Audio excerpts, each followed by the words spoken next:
Buenas tardes, ¿cómo está?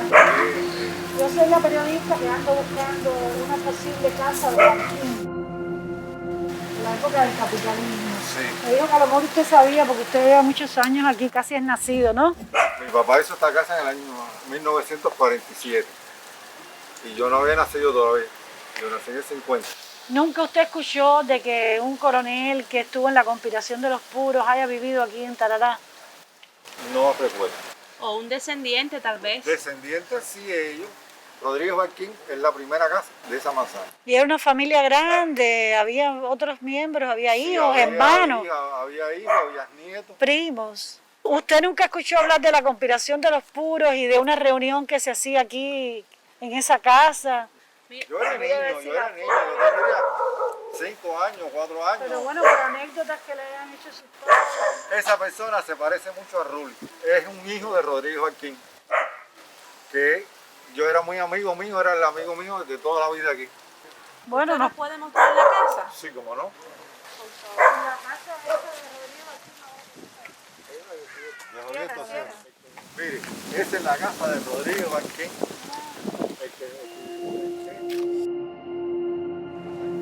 Tiene sentido, fíjate que hasta estaba cerca de la casa.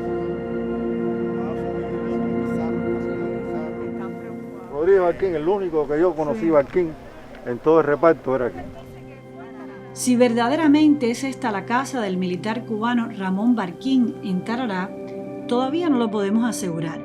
Pero más allá de la importancia del sitio exacto y de lo que ocurrió en él cierta noche, aquí en este balneario, porque eso sí es seguro, está todo lo que le antecedió y lo que vendría después de ese instante.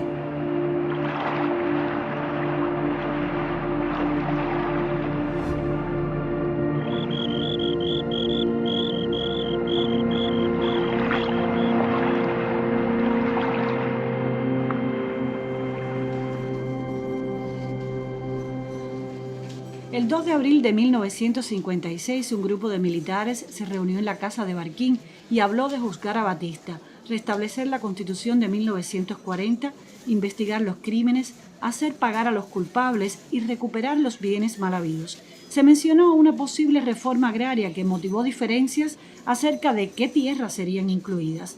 No había un programa de mayores cambios en la sociedad y cada uno manifestaba su criterio y posición. Los conspiradores eran oficiales, profesores, capitanes y tenientes, militares descontentos con Batista y sus lacayos. En esa reunión se decidió cómo, cuándo y dónde se iniciaría el levantamiento militar. Quedaron designados los ejecutores en cada posición importante y se previó el futuro desarrollo de los acontecimientos. Un destacamento tomará el Palacio Presidencial y la residencia de Batista. Se asumirá la dirección de los diversos cuerpos y servicios. Se instalará un gobierno provisional de civiles. Convocaremos a elecciones. Estos fueron algunos de sus objetivos conveniados en esa reunión, según declararían más tarde.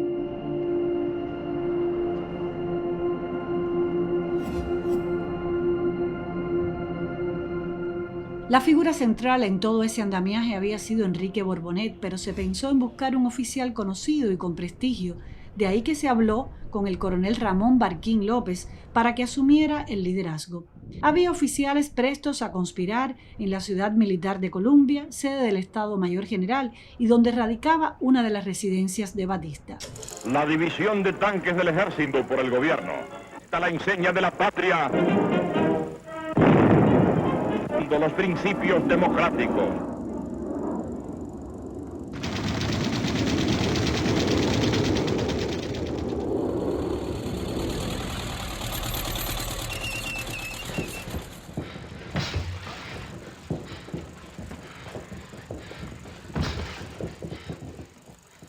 Aquí en la fortaleza de la Cabaña, pero también en la aviación y en la escuela de cadetes de Managua, había militares involucrados y en cada una de esas dependencias desconocían que en las otras había gente que pensaba como ellos.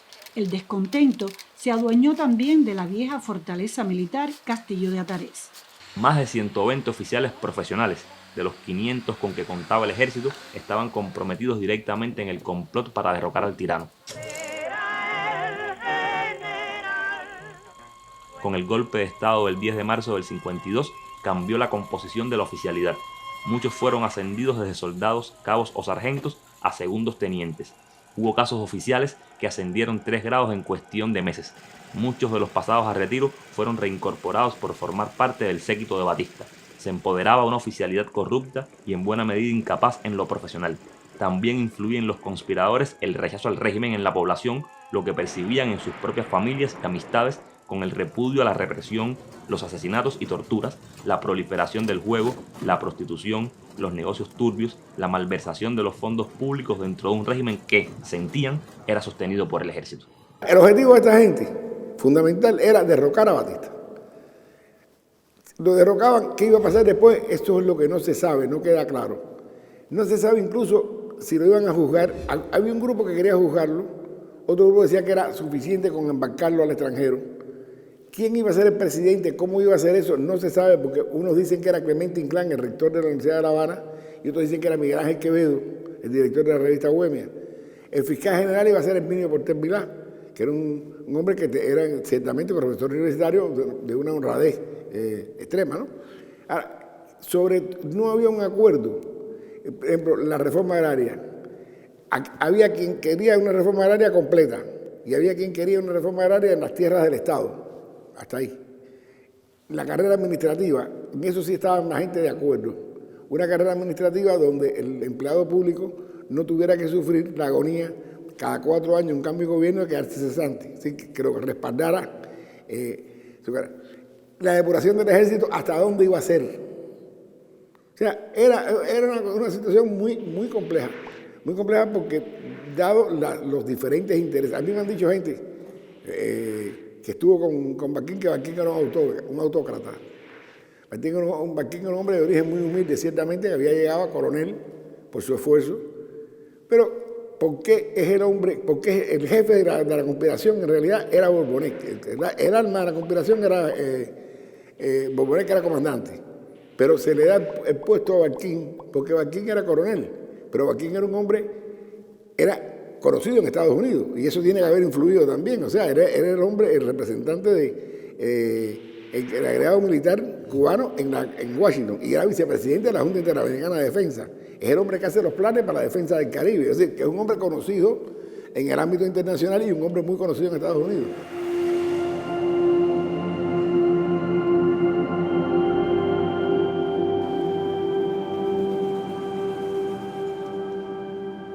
Fabio, se habla mucho de la historia de la Casa de las Américas, pero no de lo que era este lugar antes del 59, la Casa Continental de la Cultura. Y aquí ocurrió el diálogo cívico, que también creo que es algo poco conocido. ¿Qué fue ese diálogo y qué correspondencia tiene o no con la conspiración de los puros? A ver, tenemos que ubicarnos que estamos en la Cuba de mediados de los 50, una Cuba marcada por la existencia de la dictadura de Fulgencio Batista, dictadura que se había instaurado el 10 de marzo a través de un golpe de Estado y que había significado la ruptura con el orden constitucional vigente en el país desde 1940.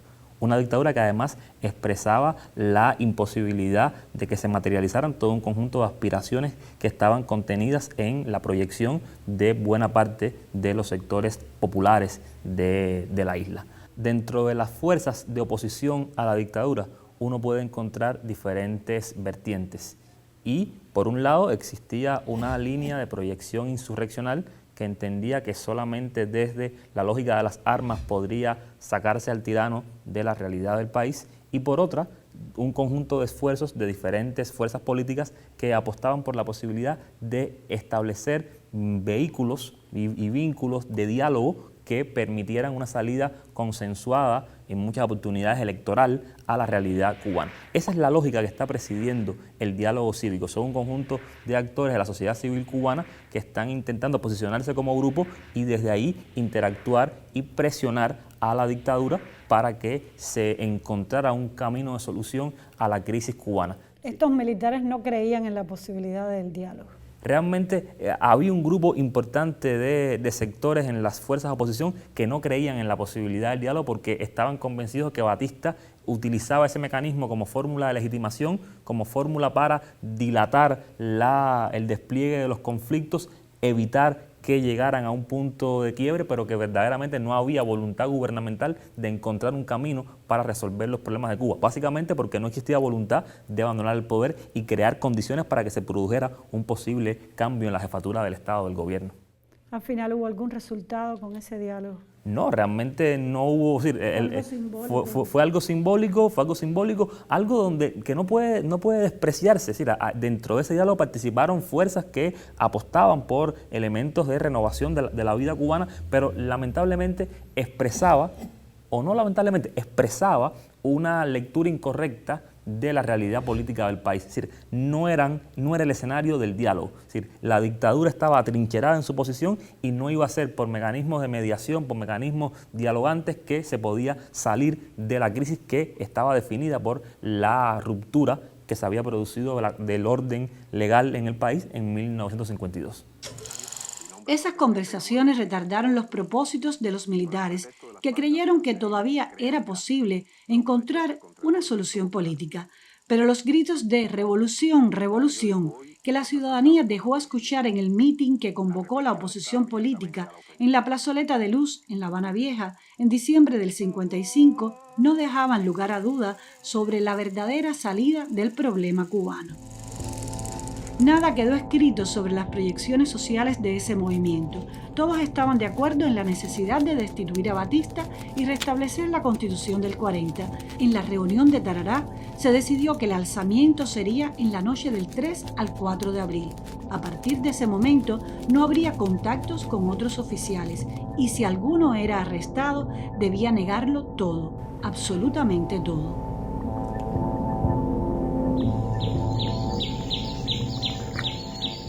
Uno de los objetivos de los complotados era la residencia de Batista, la finca Cuquine, en las afueras de la capital. Hasta ese lugar llegarían tropas de Colombia por orden de Borbonet, las que también ocuparían el Palacio Presidencial. ¿Pero por qué ese interés en este sitio? Batista adquirió la finca de 17 caballerías a fines de su primer periodo de gobierno entre 1940 y 44.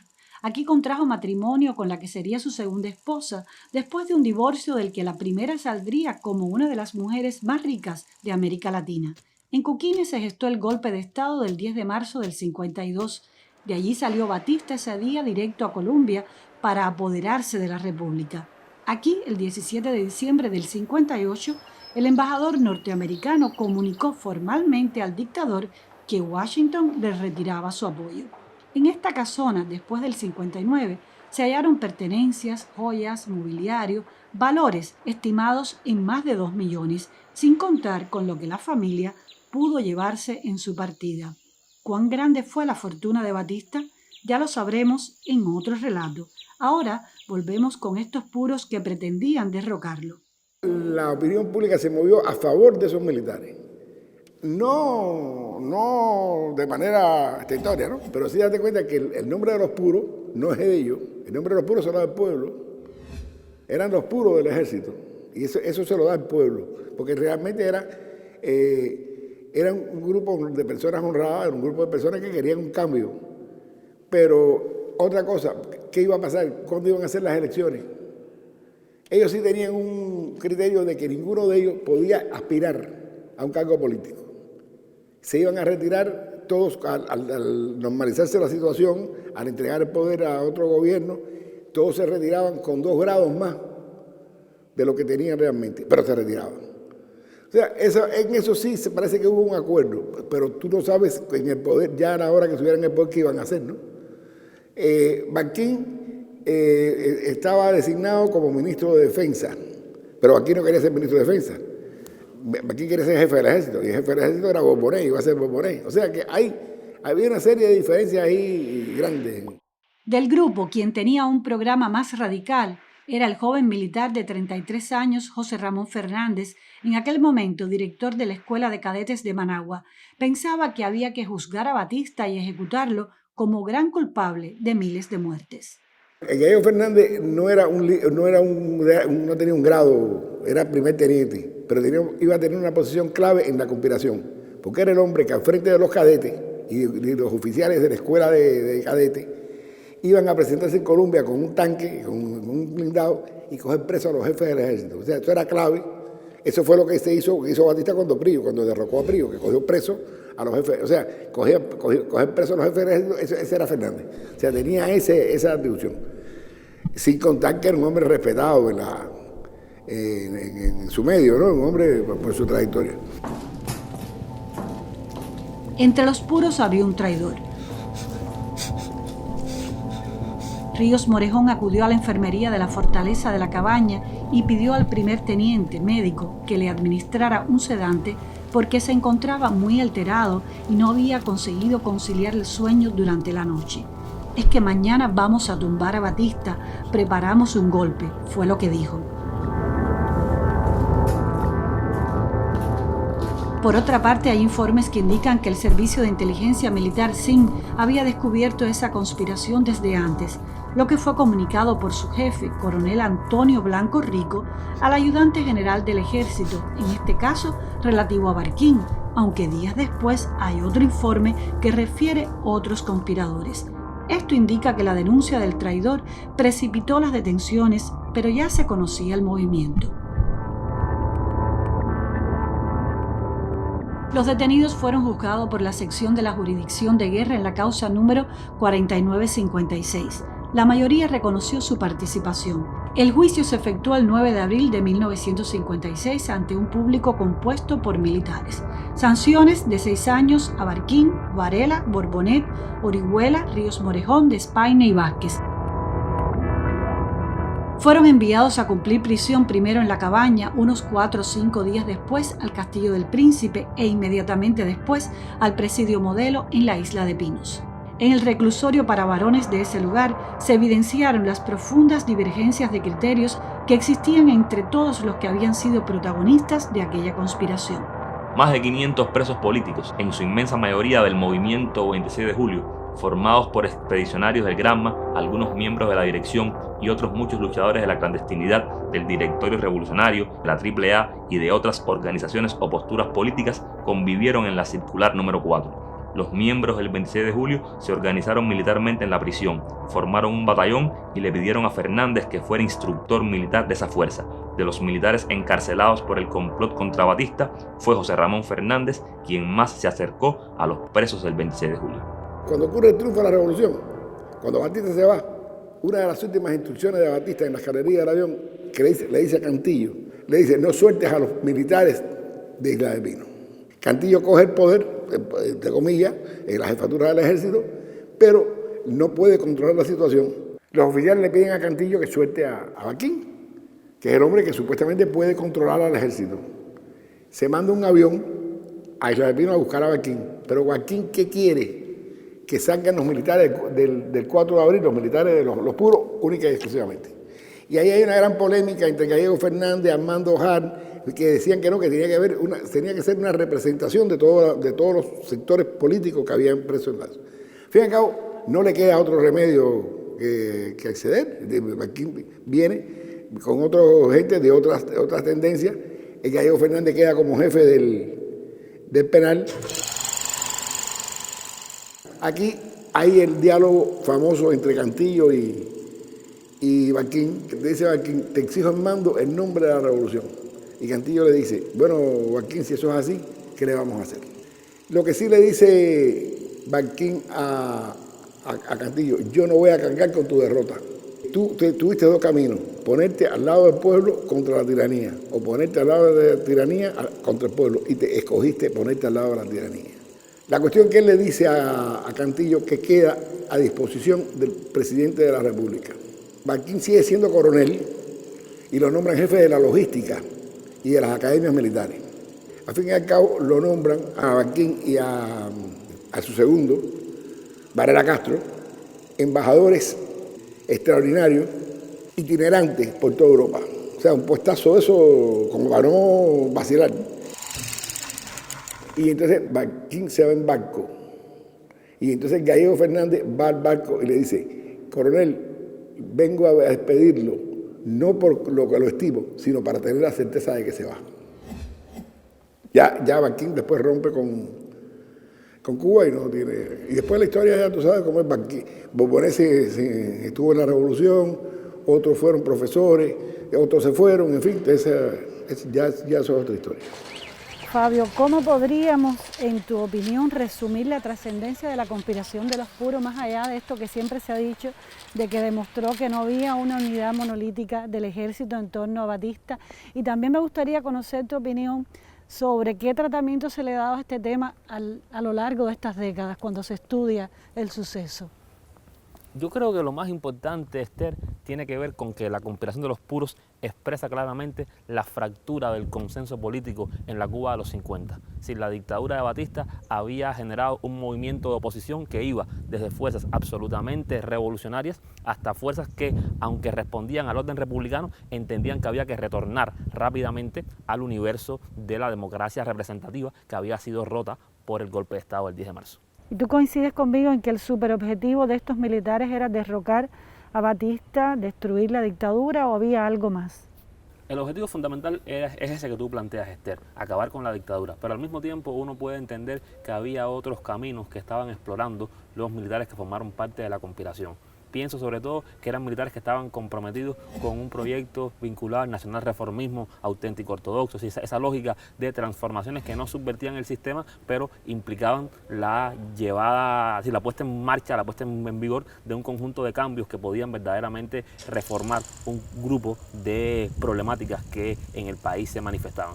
Yo creo que no puede conectarse la conspiración exclusivamente con el deseo de acabar con Batista, sino había también un correlato sociopolítico y socioeconómico que estaba ahí esbozado, pero presente. Y lo que te decía hace unos instantes de la forma en que se ha mirado a lo largo de estas décadas a ese suceso. Yo creo que a la historiografía cubana le falta todavía por abordar este universo de la oposición, digamos que no revolucionaria al batistato. Nos hemos centrado mucho en las organizaciones de contenido radicalmente revolucionario, 26 de julio, Directorio Revolucionario, pero todavía nos queda explorar en ese universo otro de la oposición que fue importante, que tuvo acciones de peso y que formó parte sin duda alguna de todo el conglomerado de acciones políticas de una etapa muy convulsa en la historia de Cuba. Es una deuda pendiente, hay todavía filones ahí por explorar y creo que es una asignatura que debemos afrontar definitivamente como historiadores. ¿Valió la pena entonces hacer Sí, yo creo que sí, yo creo que vale la pena tremendamente, no hay duda alguna. El descontento había comenzado en los institutos militares el mismo 10 de marzo de 1952. Luego de la huida del tirano, los militares implicados en la conspiración de los puros tomaron diversos caminos. En el grupo nunca hubo una mentalidad homogénea. La mayoría siguió un comportamiento resentido y un pensamiento conservador que no se avenían con los nuevos tiempos.